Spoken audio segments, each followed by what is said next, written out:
দেখতে দেখতে একটা বছর কোথা থেকে কেটে গেল। আবার একটা নতুন বছরে আমরা পা দিতে চলেছি।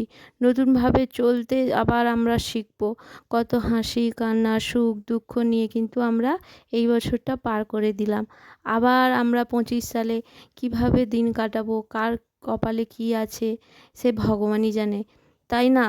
তো ঠিক আছে বন্ধুরা, অনেক কথাই তো আমার বলা হয়ে গেল। এখন আমি নিজের পরিচয়টা দিয়ে নিই। তো হ্যালো বন্ধুরা, আমি টুম্পা। আমার ব্লগ চ্যানেলে আপনাদের সবাইকে জানাই অনেক অনেক স্বাগত, অনেক অনেক ভালোবাসা। তো দেখুন বন্ধুরা, আপনাদের সঙ্গে কথা বলতে বলতে কিন্তু আমার উঠোন ঝাঁট দেয়া, উঠোনটা ধোয়ানো ও হাঁড়িতে যে আলুগুলো সেদ্ধ করি ওগুলো ধুয়ে নেওয়া সবই কিন্তু হয়ে গেছে। এখন আমি উনুনটাতে ন্যাতা দিয়েও দিলাম, দিয়ে দেখুন উনুনটা ধরিয়ে দিচ্ছি। তো বন্ধুরা, আপনারা সবাই কেমন আছেন? আমরা কিন্তু খুব ভালো আছি। আপনারাও আশা করছি খুব ভালো আছেন। ভালো মন্দ সব কিছুই নিয়ে আমাদের কাটাতে হয়, তাই না, কি বলুন? তো দেখুন বন্ধুরা, আমি কিন্তু উনুনটা ধরিয়ে দিয়ে আলুর হাঁড়িটা বসিয়েই দিলাম। তারপর চলে এলাম সোজা কিছু কাচাকাচি পড়েছিল, ওই কাচাকাচিগুলো কাচতে।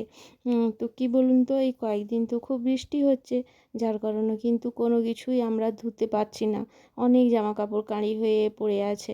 তাই ভাবলাম আজকে একটু রোদ্রু বেরিয়েছে, তো যাই হোক আগে এগুলো কেচে নিই। কাচতে কাচতে পাশে উনুনটাও ধরিয়ে দিয়েছি। উনুনের কাজটাও আমার কিছুটা এগিয়ে যাবে। তো জানেন তো, এর আগে কিন্তু আমার ঘর দেয়া, ঘর ঝাঁট দেয়া, ঘর মোছা সবই হয়ে গেছে। তারপর কিন্তু আমি বাইরে এসেছি কাজগুলো করতে। তো তখন ওরা উঠে পড়েছিল বাবা মেয়ে, তাই আমি ওই কাজগুলো আগে করে নিয়েছি। তো দেখুন বন্ধুরা, আমার কিন্তু কাচা ধোয়া সব হয়ে গেছে। আমি কিন্তু এখন ছাদে ওগুলো মিলতে চলে এসেছি। তো যে কথাটা আপনাদের সঙ্গে না বললে নয়, সেই কথাটাই আগে আমি বলে নিই। তো বন্ধুরা, আপনারা আমার ভিডিও দেখছেন তো? কেমন লাগছে একটু কমেন্ট করে জানান। তো বন্ধুরা, আপনাদের কিন্তু কমেন্টের আশায় আমি বসে থাকি। তো যেসব বন্ধুরা আমার চ্যানেলটি সাবস্ক্রাইব করেছেন তাদের অসংখ্য অসংখ্য ধন্যবাদ ও অনেক অনেক ভালোবাসা।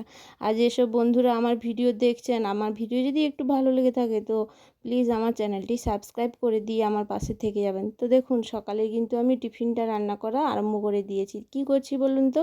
চিকেন দিয়ে চাউ বানাচ্ছি। তো চিকেনটা ফ্রিজের মধ্যে রাখা ছিল, ওটা বের করে নিয়ে একটু লঙ্কা হলুদ গুঁড়ো দিয়ে ভেজে নিয়েছি। আর ওই সাইডে দেখুন তাওয়াটা বসিয়ে ডিমটাও ভেজে নিচ্ছি। তো এই পাশে দেখুন চিকেনটা ভাজা হয়ে গেছে, তেলের ওপর কাঁচা লঙ্কা কাঁচা পেঁয়াজ ও চাউটা দিয়ে ভালোভাবে নেড়ে নিচ্ছি।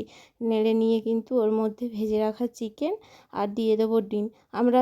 আমরা চাউমিনের মধ্যে সবজি খাই, জানেন তো? মেয়ে কোনো সবজি খায় না, তাই কিন্তু চাউমিনে কোনো সবজি দিলাম না, শুধু ডিম চিকেন আর একটু পেঁয়াজ একটু কাঁচা লঙ্কা ধনেপাতা এই দিয়েই কিন্তু আজকের চাউটা আমি বানিয়েছিলাম। তো দেখুন বন্ধুরা, আমি কিন্তু এই যে ধনেপাতা আর শসা কুচি পেঁয়াজ কুচিটা চাউমিন নামানোর আগে দিয়ে দিলাম। তো সব থেকে নামানোর আগে দিচ্ছি একটু টমেটো সস। কি চাউমিনের মধ্যে টমেটো সস না দিলে মনে হয় যে চাউমিন মনে হয় কোনো একটা স্বাদ মনে হয় কম, তাই জানেন তো সবসময় একটু আমি টমেটো সস দিয়ে থাকি। তো আপনারা তো জানি অনেকেই অনেক রকম সস দিয়ে অনেকভাবে বানান, কিন্তু আমি কিন্তু এইভাবেই বানাই, সেটা আপনাদের সঙ্গে আমি শেয়ার করলাম। তারপরে কিন্তু আমাকে চলে যেতে হবে বন্ধুরা, জানেন তো, বাজারে। অনেক দিন হলো আপনাদের সঙ্গে তো ভিডিও শেয়ার করা হয়নি আর বলাও হয়নি। তো দেখুন বন্ধুরা, এই যে আমার চাউমিনটা কিন্তু আমার পুরো রেডি হয়ে গেছে। এরপর কিন্তু আমি চলে যাচ্ছি বাজারে। তো মাছ বাজার কিছুই ছিল না, সবজি কিছুই ছিল না, জানেন তো, তাই একটু চলে যাচ্ছি বাজারে। তো দেখুন বন্ধুরা, আমি বাজার থেকে কিন্তু চলে এসেছি। এই যে বাজার থেকে নিয়ে এলাম হিঞ্চে শাক, আর নিয়ে এসেছিলাম জানেন তো কিছু কাঁচা লঙ্কা আর ধনেপাতা, টমেটো, আর নিয়ে এসেছিলাম মাছ। তো এই বাজারগুলো না আনলে নয়, তাই এগুলো নিয়ে এলাম। এই যে দেখুন পান, তো এইগুলো না আনলে নয় আজকে, তাই চলে গেছিলাম। রাতে তো যাওয়ার সময় হয় না, আপনারা তো জানেন যে ওই যে হাঁড়ির মধ্যে আলুটা সেদ্ধ করি কিসের জন্য বলুন তো? আমার একটা ছোট্ট দোকান আছে, যেটা কিন্তু এখনও আপনাদের সঙ্গে আমি শেয়ার করিনি। তো দেখুন বন্ধুরা, এই যে আমি যে বাজার থেকে মাছ এনেছিলাম, এই যে এটা হলো মুরুলো মাছ আর এটা হলো ভেটকি মাছ। এই যে দেখুন বাজার থেকে এই মাছগুলো নিয়ে এসেছি। এখন কটা বাজেন জানেন? এখন বাজে 11:45। তো আমি তো ওখানে আলুর হাঁড়িটা করে নিয়েছিলাম। এখন বসাবো রান্না।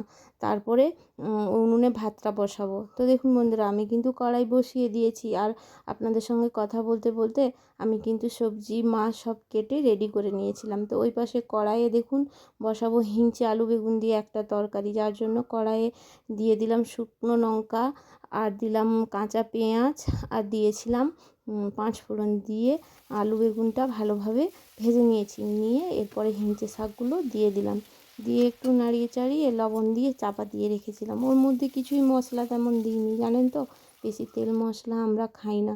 তো ওর মধ্যে একটু লবণ দিয়ে ওটাকে আমি কষাতে বসে দিলাম। এবার দেখুন মাছগুলো ভাজা হয়ে গেছে।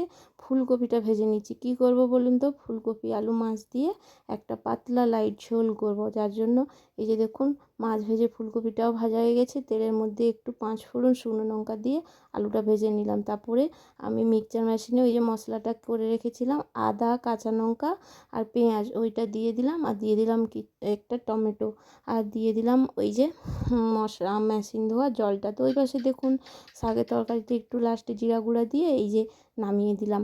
তারপরে এই মশলাটা দিয়ে আলু ফুলকপিটা কষাচ্ছি, আর করব বেগুন পুড়ো।